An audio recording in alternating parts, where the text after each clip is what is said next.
Beyond is the story of this young woman called Jodie Holmes, and since the day she was born, she has a link with an invisible entity. It's a presence around her. She doesn't know if it's a ghost or the spirit of someone who passed away, but this thing is always there, and they are tied together. You tell him what to do, and it happens. I don't tell Aiden what to do. No one does. He's like a lion in a cage. We're tied together. He can't go away. That makes him really angry. It's not my fault. I want him to leave too. It can be really scary sometimes. This thing is not exactly a pet or a power. This entity she calls Aiden is really a person with his own personality. And this entity, protects her and cares about her, but it also interferes with her life. Jodie! It's over, Jodie. It's over. It will never be over.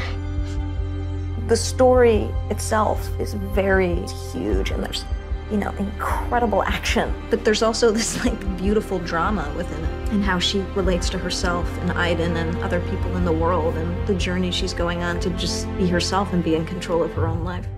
While this has fantasy elements, one of the beauties of it is it's very hardcore. Here we have a better chance of understanding what's happening. We can find a way to protect you. Nobody can protect me. I like the basic idea of this gifted little girl growing up in this environment and the scientist bonding with her and becoming a surrogate father. I was interested in this idea of adults being fascinated by this little girl and what she can do and wanting. She's got a very interesting psychological profile for a kid her age, that's for sure. So there is a strange relationship between them, of a father to his daughter, but at the same time the daughter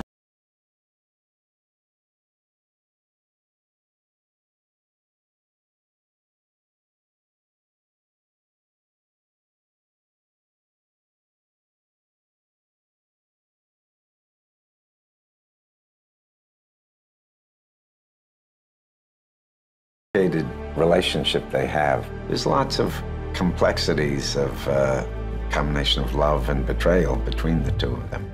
Did you ever just stop and think about what I want? When she's 14, 15, 16, she's living in a facility. She doesn't really have any friends. When she tries to, this entity often interferes. It interferes with her love life. I'm not yours, Aiden. I can have a relationship with whoever I want. This is my life. And she's just very, very profoundly frustrated and annoyed because she can't just exist. I didn't ask to be different. I just want to go out and have friends and be like other girls my age. You'll never be like them.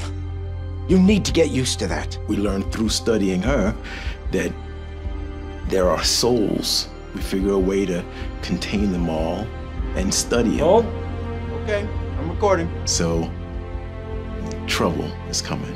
My character's a CIA agent that basically, gets wind and understands what's going on with Jodie and her powers and what she's sort of been. Yeah, I immediately want to get my hands on her and figure out how I can use her. I don't care what you think. I'm not going anywhere.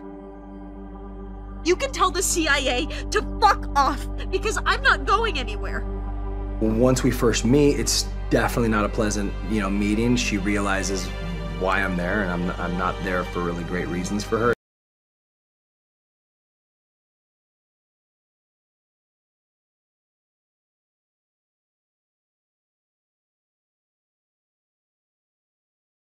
What interested me in the story is that, of course, not everyone has a link with an invisible entity, but we all have something that we need to accept about ourselves, that we cannot change, and we need to live with that.